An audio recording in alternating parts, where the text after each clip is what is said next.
Missão Novas Tribos apresenta...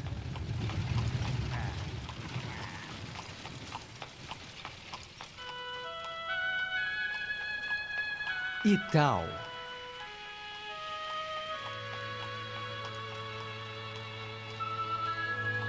Isaías 43, versículo 9. Que ouçam e digam, é verdade.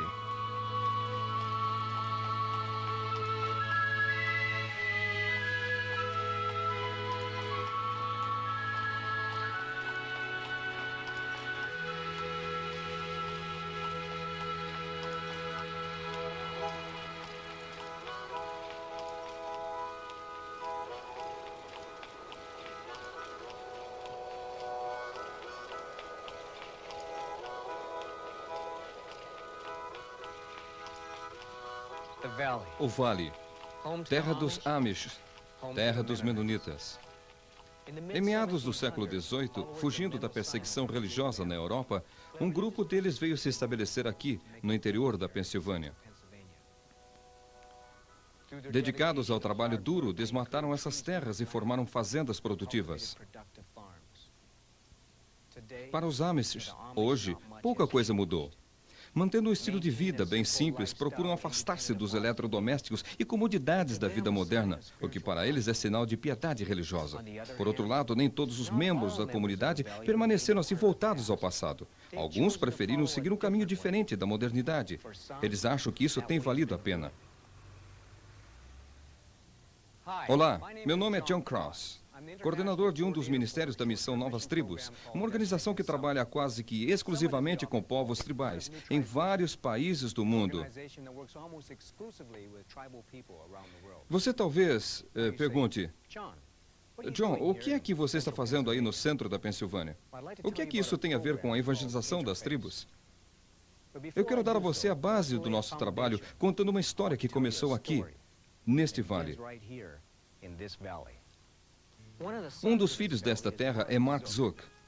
Há 10 gerações, em 1742, a família Zook emigrou da Suíça para cá. Eles têm vivido aqui desde aquela época. Mas o Mark não ficou. Depois de ouvir um desafio missionário, ele e sua esposa decidiram que também seriam missionários. Eles foram então a uma agência missionária para uma entrevista. Bem, eu tinha 30 anos naquela ocasião e havia concluído apenas o 2º grau. E a agência me disse que eu levaria 4 anos para terminar o curso teológico e naquela altura seria muito velho para aprender uma língua tribal.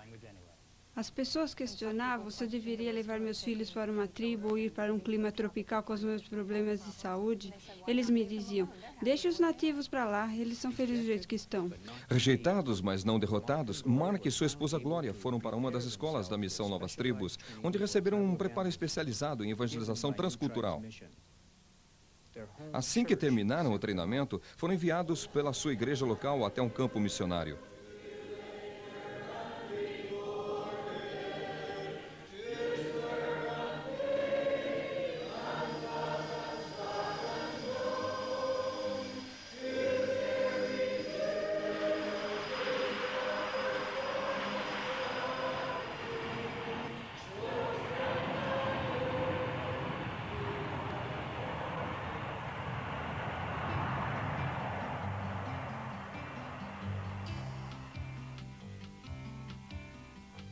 Papua Nova Guiné, a ilha que é completamente diferente de qualquer outro lugar do mundo. A terra onde o tempo é esquecido. Isolada, é um cantinho maravilhoso da criação. Do clima ameno e fresco encontrado nas montanhas ao calor úmido e tropical das terras baixas dos manguezais. Com arrecifes de corais incríveis e praias desertas luxuriantes, é de se admirar que ela não tenha se tornado ainda a maior atração turística do mundo. Localizados numa das ilhas de isolada província britânica ocidental, os Mooks têm vivido e morrido por séculos. E é esse povo que se tornou parte importante da vida de Mark e Glória. Com frequência, nossa ideia do que está envolvido no trabalho missionário dessa natureza não é correta. Você não começa a pregar a palavra no primeiro dia que você chega na aldeia. Se você fizer isso, vai causar problemas e provavelmente será o último a tomar conhecimento deles. Antes, você tem que embarcar na aventura do aprendizado. Aprender como essas pessoas pensam, como falam, o que as faz assim rijos. A questão é, por onde começar? O que fazer no primeiro dia? No segundo dia? O que é que você está querendo, então, mostrar para mim? Um estilingue? Quando você chega numa aldeia, as coisas que você aprende primeiro são as mais óbvias. Onde eles moram, o que eles comem e como preparam a comida. E, é claro, de onde eles obtêm seus alimentos. Os Moques gostam de comer carne de porco selvagem que eles capturam em redes armadas pelo mato. No dia da caçada, todo mundo levanta bem cedo e todos participam.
O que não é tão óbvio é como eles encaram a vida. Alegria exterior não significa vida sem medo por dentro. É preciso determinação no estudo para conhecê-los a fundo e, com frequência, os fatos descobertos não são assim os mais agradáveis.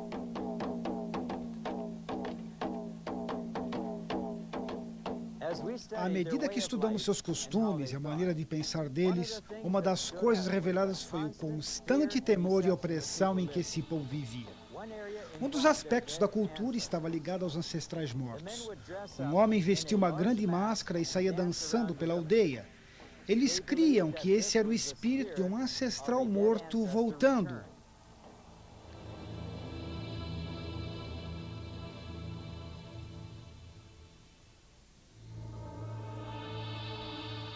Os homens nos contaram que as mulheres não sabiam que eram eles que vestiam a máscara. Eles guardavam a máscara escondida num lugar reservado exclusivamente para os homens. Eles nos explicaram o seguinte: se uma mulher visse a máscara, ou se ela descobrisse que se tratava de um homem que a vestia, não o espírito, o castigo para aquela mulher era a pena de morte.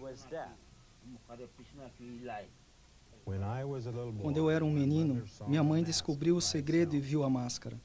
Conforme o nosso costume, meu pai, homem severo, ordenou que minha mãe fosse morta quando ele morresse.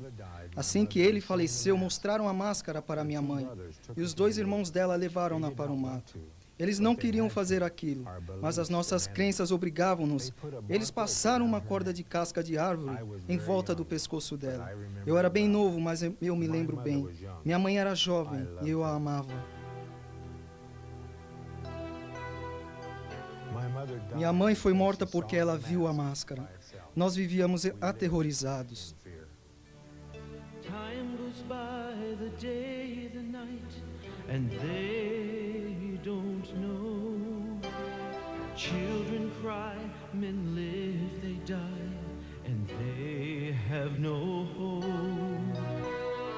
So many people just existing. Are we really listening to the tears and the fears of the unknown? Oh, killing to live and living to kill, yet dying in their sin. Their faiths are strong, but they're all wrong, Their gods just can't win. They tremble at the thought of them.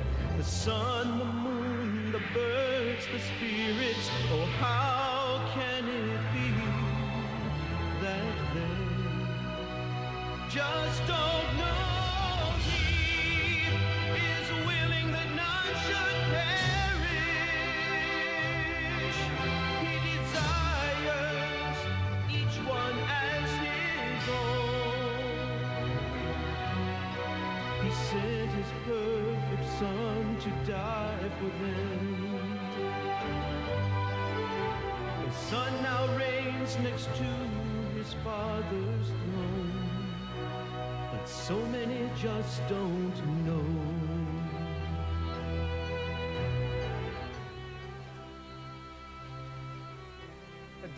O dia finalmente chega quando você conhece bem a língua e sabe o que eles pensam, podendo iniciar a pregação da palavra de Deus.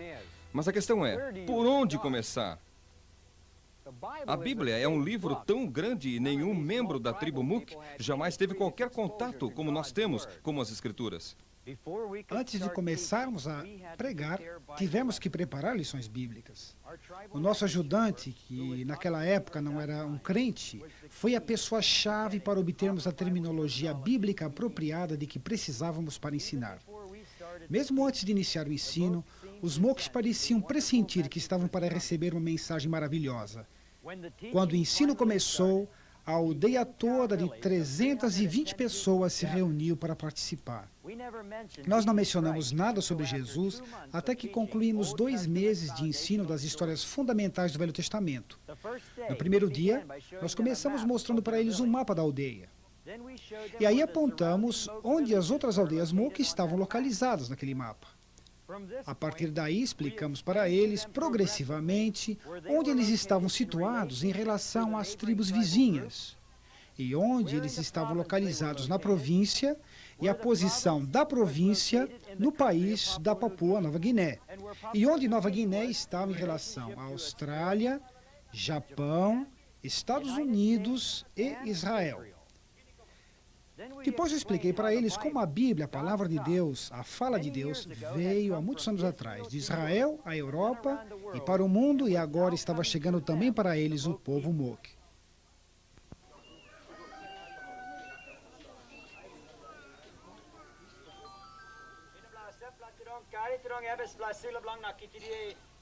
Na segunda lição, nós discutimos as crenças dos diferentes grupos sobre como surgiram na Terra.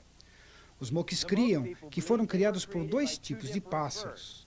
Quando eu falei para eles que há pessoas em nosso país que acham que o homem evoluiu de uma criatura simiesca, eles comentaram, que gente estúpida. Então eu perguntei para eles, de todas essas crenças, qual delas é a correta? E eles disseram, nós não sabemos. Aí eu expliquei para eles que por essa razão, Deus nos deu sua palavra escrita que nunca muda. Começando com Deus, nós explicamos como Ele é, seus atributos. Aí falamos sobre Satanás e seus anjos caídos. Os Mooks acharam que o inferno é o lugar certo para o diabo e que Deus era justo em mandá-lo para lá com os demônios. Depois ensinamos sobre a criação do mundo e Adão e Eva. Falamos sobre a escolha do homem pecar e explicamos como Deus prometeu um Salvador que viria um dia para nos livrar do pecado. Nas histórias do Velho Testamento que se seguiram, enfatizamos a grandeza e a graça de Deus, a perdição do homem sem esperança por causa do pecado e a provisão de Deus de um sacrifício de sangue através da morte de um cordeiro. Com frequência usamos encenação para ajudá-los a entender o que estávamos ensinando. Quando contei que Deus pediu a Abraão que sacrificasse Isaac, surgiu um dilema. Abraão era um homem obviamente piedoso, de forma que ele deve obedecer a Deus. Mas foi através de Isaac que o Salvador foi prometido. Eu sei que Abraão vai obedecer e que Deus salvará a vida de Isaac, talvez com um cordeiro como substituto. Antes de terminar a história, 4 homens vieram individualmente me sugerir que Abraão obedeceria a Deus e que ele interviria salvando a vida de Isaque, providenciando um cordeiro como seu substituto. Eles desenvolveram uma reverência sincera para com Deus e temiam que pudessem ser destruídos por causa dos seus pecados. Eles disseram: nós somos exatamente como aquelas pessoas de Sodoma e Gomorra. Por 2 meses, nós ensinamos lições chaves do Velho Testamento cronologicamente antes de apresentarmos Jesus como Salvador, nascido como uma criança neste mundo. Ao estudarmos a vida de Jesus, os Moques se tornaram grandes admiradores do Senhor. Jesus se tornou o herói da tribo. Eles o amavam e o veneravam. O povo da aldeia nunca perdeu uma lição durante as semanas que Mark ensinou de segunda a sexta, 2 vezes por dia. Os doentes eram trazidos em macas para os estudos. Quando uma gestante estava perto para dar à luz, eles arrumavam um jeito para que ela pudesse ficar pertinho o suficiente para ouvir as histórias. O nenê nasceu durante uma das reuniões e o ensino prosseguiu. Às vezes os Moques estavam tão compenetrados que não tinham vontade de comer, nem queriam dormir. Eles gastavam cada momento livre do dia discutindo as lições e ouvindo vez após vez as histórias gravadas diariamente. Esse maravilhoso Jesus era perfeito. Ele podia fazer qualquer coisa. Ele era Deus. O dia, enfim, chegou, quando foi contada a história da traição de Jesus por Judas e o seu julgamento diante de Pôncio Pilatos. O povo ficou revoltado com Judas traindo o Salvador. Mas eles criam que de alguma forma Jesus iria se livrar. Essa foi a última história que nós lhes contamos antes da apresentação do Evangelho. No fim dela, nós dissemos para eles: amanhã nós terminaremos nosso ensino.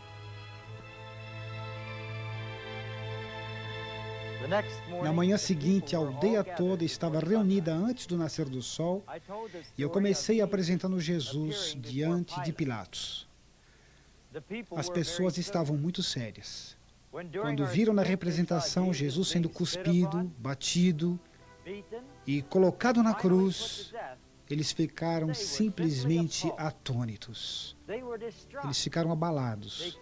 Não podiam acreditar no que estavam vendo. Pelo fato da morte e o derramamento de sangue ter um significado profundo para o Evangelho, nós havíamos enchido uma bexiga com água colorida para ser furada pelo nosso soldado romano designado. Foi quando eles viram o sangue que a história começou a ter significado para eles. Nossa exposição e apresentação da ressurreição de Jesus foi simples, mas poderosa para eles. O Salvador estava vivo.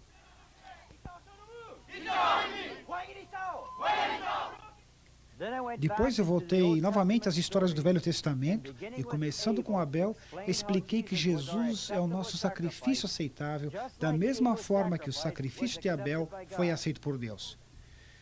Quando eu finalmente cheguei na história de Abraão e Isaque, eu disse para eles: escutem, assim como o cordeiro foi o substituto para Isaque, a morte de Cristo e seu sangue derramado são um substituto para vocês.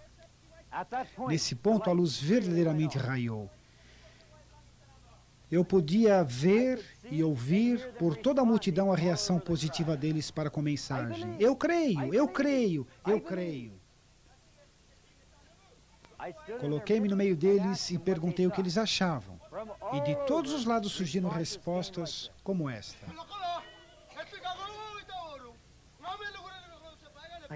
Eu sei que nasci no pecado e creio que Jesus pagou pelos meus pecados, que Ele morreu em meu lugar. Ele é o meu Redentor. Eu vivia em pavor, procurando agradar os espíritos. Eu não conhecia nenhum jeito para me libertar dos meus pecados, mas Deus, por sua graça, enviou vocês até nós. Eu escutei e criei no sangue e na morte de Cristo como pagamento pelos meus pecados. Eu creio e Deus me perdoou. Naquele dia, quase toda a aldeia manifestou sua fé no Senhor Jesus Cristo. Houve um tremendo sentimento de libertação. Os Moques são geralmente o povo reservado. Mas quando os convertidos sentiram a libertação de seus pecados, um regozijo espontâneo brotou no meio deles. Vejam o que aconteceu.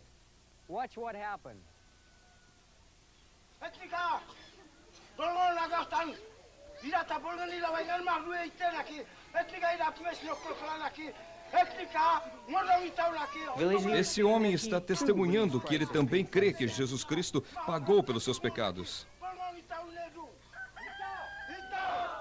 Etal quer dizer é verdade, verdadeiramente, verdade.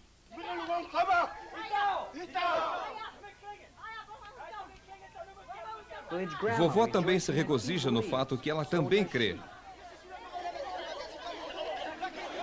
Muitos outros deram seus testemunhos de que creem que Jesus Cristo levou os seus pecados sobre si. Marcos diz que se eles creem, então a palavra de Deus diz que seus pecados estão perdoados. E tal, é verdade.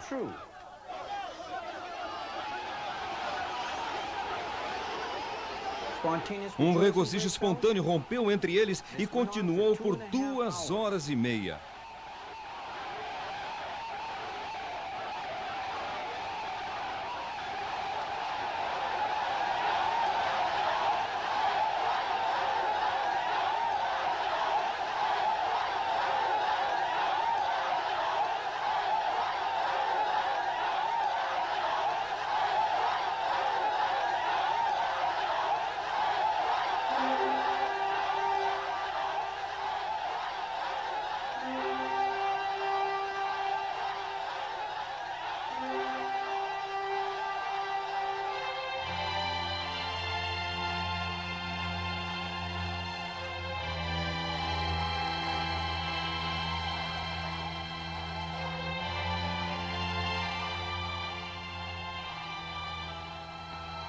Sr. Zook, nós consideramos o seu interesse em nossa agência missionária, mas sentimos muito que vocês não sejam adequados para o campo.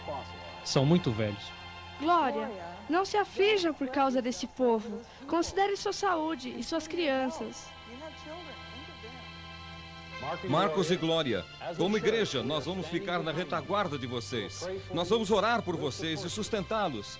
Ide em nome do Senhor.